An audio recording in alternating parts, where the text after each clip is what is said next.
With Doubtnut, get instant video solutions to all your maths, physics, chemistry, and biology doubts. Just click the image of the question, crop the question, and get instant video solution. Download Doubtnut app today.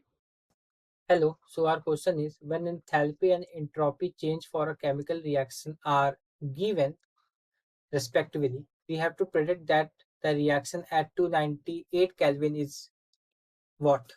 So, first of all, we have to know the terms. First is delta H, that is change in enthalpy. Change in enthalpy is a difference between the energy used to break the bonds in a chemical reaction and energy gained by the formation of new chemical bonds. So, it describes about the energy change of a system at a constant pressure. Now here the second question arises, what is entropy?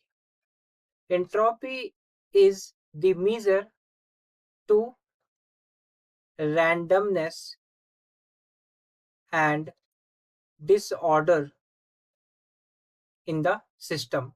The change in entropy tells about the change in disorder or the randomness in the system. Now here our last question arises, what is the meaning of change in Gibbs free energy, which is represented by the delta G? It is the energy change which occurs in going from reactant to product. When a reaction proceeds from reactant to the product formation, then the energy change that occurs during this process is known as delta G. Now there is a relation which tells about delta G, delta H and delta S. It is delta G is equal to delta H minus T delta S. This is the equation.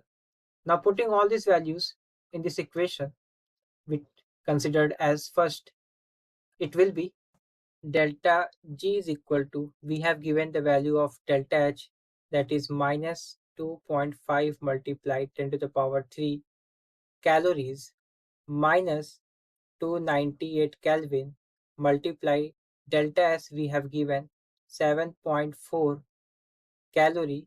It will be in Kelvin inverse. It will be in Kelvin inverse.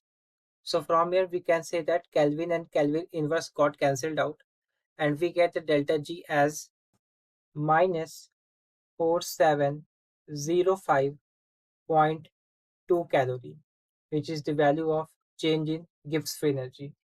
It is a criteria for spontaneity of the reaction. In this case, if the change in Gibbs free energy is positive, then the reaction will not take place at normal condition, so it will be non-spontaneous. If the value of delta G is equal to 0, then the equation is at equilibrium.